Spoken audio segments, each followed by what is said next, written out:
ॐ केशवाय नमः। ॐ नारायणाय नमः। ॐ माधवाय नमः।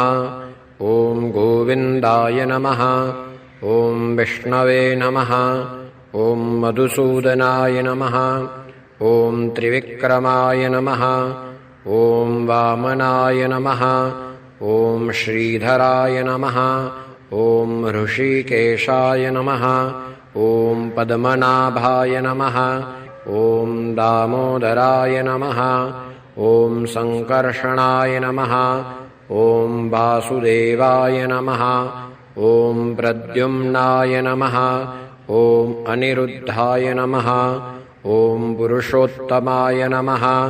ॐ अधोक्षजाय नमः। ॐ नारसिंहाय नमः।